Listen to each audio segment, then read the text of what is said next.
Bonjour à tous. Dans cet exercice, nous allons nous intéresser à un plongeur qui éclaire la surface de l'eau avec une lampe torche. C'est un prétexte pour travailler sur les lois de Snell-Descartes.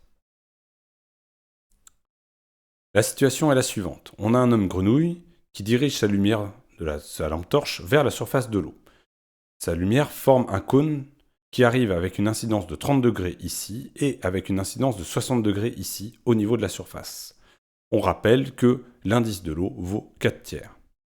La première question est d'exprimer l'angle de réfraction du rayon R1 ici. Pour cela, on va simplement appliquer la loi de Snell-Descartes, la loi de la réfraction. N sinus I est égal à N' sinus R. Dans cette équation, la partie de gauche, c'est le milieu incident, et la partie de droite, c'est la partie émergente. On se retrouve donc ici avec un dioptre entre l'eau, qui est le milieu incident, et l'air, le milieu émergent. On a donc N sinus I1 qui est égal à sinus R1. On cherche R1, donc on va l'isoler, et on obtient R1 est égal à arcsinus de N sinus I1. Si on fait l'application numérique, en faisant bien attention aux unités, et à comment on a mis notre calculatrice quand on fait l'application numérique, on obtient 41,81 degrés. Donc le rayon I1 est réfracté sous un angle de 41,81 degrés par rapport à la normale, à la surface. On s'intéresse dans un deuxième temps à l'angle de réfraction maximale Rmax. On passe de l'eau à l'air. On passe donc d'un milieu plus réfringent vers un milieu moins réfringent. Dans cette situation, l'angle de réfraction est toujours plus grand que l'angle d'incidence. On pourra donc atteindre 90 degrés sur l'angle de réfraction. Rmax est égal à 90 degrés. Dans la question suivante, on vous demande quel est l'angle d'incidence limite IL qui correspond donc à cet angle de réfraction maximale de 90 degrés. Pour calculer cet angle limite, il suffit d'utiliser la formule de Snell-Descartes, la formule de la réfraction. On a N sinus IL qui est égal à sinus de Rmax. Or, le Rmax fait 90 degrés, donc sinus de 90 degrés, ça fait 1. Donc on a finalement que l'angle limite, c'est l'arcsinus de 1 sur N. Avec les données numériques, on obtient 48,59 degrés. Au-delà de cet angle, il y a réflexion totale, et il n'y a donc plus de réfraction.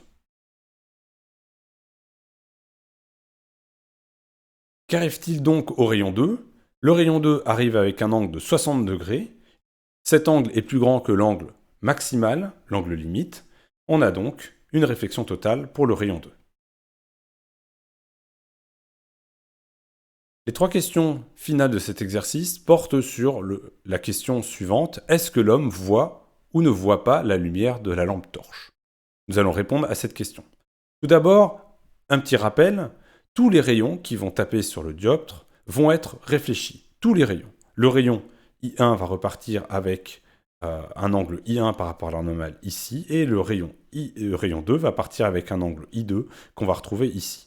Et tous les rayons qui vont former le cône de lumière, qui vont arriver avec des angles intermédiaires entre 30 et 60 degrés, vont être également réfléchis, suivant ce cône ici en rose.